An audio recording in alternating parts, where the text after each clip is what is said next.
What is the place of values in an ever-changing world? What can we expect with the future of the global economy following the recent credit crunch? What can we expect on key topics such as immigration and climate change?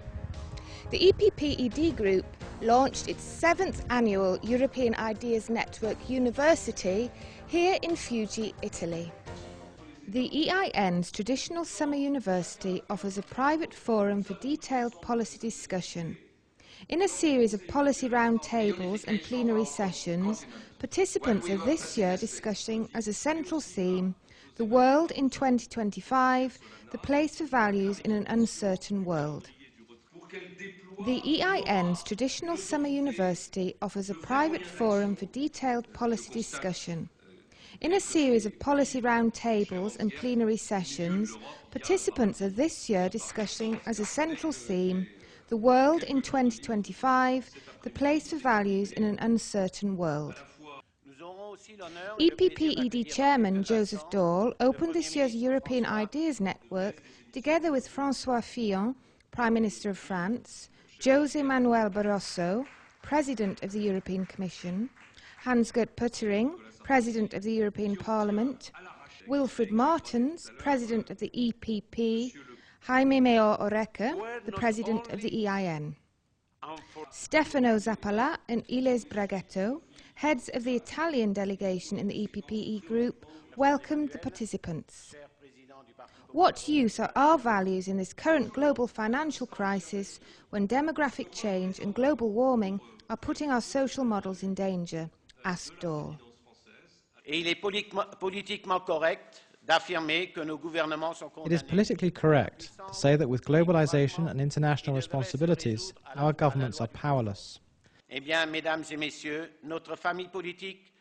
European centre-right political family states the contrary and proves it by bringing about major reforms, by being in favour of growth and social cohesion in those countries in which it is in power. We, political parties and parliamentarians of the centre-right, firmly believe that with a constant concern for human beings, with the social without the socialism, by affirming our values without arrogance but with confidence, our countries can benefit from the opportunities of globalization and reinforce their social cohesion at the same time. A united Europe is the key to facing all the new challenges of today. Prime Minister Fillon gave an overview of the work of the French presidency already underway, calling for a stronger Europe in the aftermath of the Georgian crisis. La seule vraie question pour l'Europe, c'est celle de la volonté. The key question for Europe is how to act. Europe is necessary, Europe is indispensable, and I must say that I have the impression that far too often Europe sits back. Europe thinks of itself as powerless when in fact it is strong. Willingness must develop into real action so as to match up to our status as an economic power and the third largest demographic region in the world. Let's take the example of Georgia.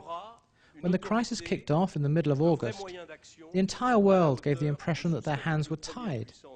The US was in full election swing, the UN was threatened by a Russian veto, and nothing seemed to stop the never-ending violence which was threatening the Georgian capital. At that time, who would have bet on Europe intervening in such a successful way? It is the European Union, on the initiative of the current President of the European Council, Nicolas Sarkozy, following his trips between Moscow and Tbilisi, who got the agreement. It is the European Union which stopped the violence, without giving up on the integrity of the Georgian territory. A united Europe is important in such an unstable financial climate. In today's global world, we need leadership and a common political will, and this warrants more Europe, not less Europe, declared the President of the European Commission.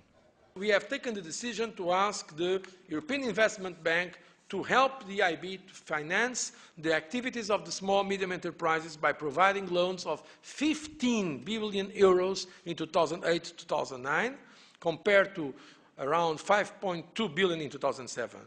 This is indeed a good example on which that demonstrates how the European Union can help also the economy.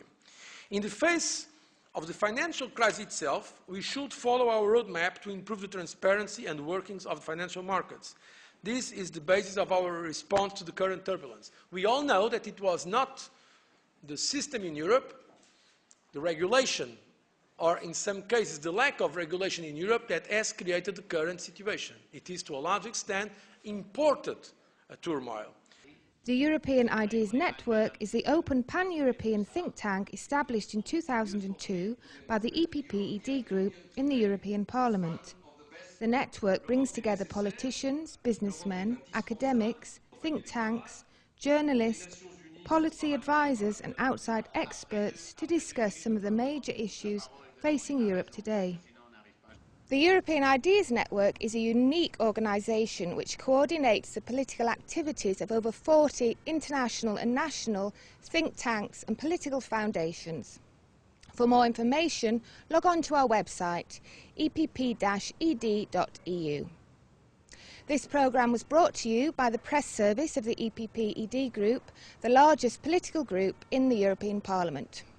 See you again soon.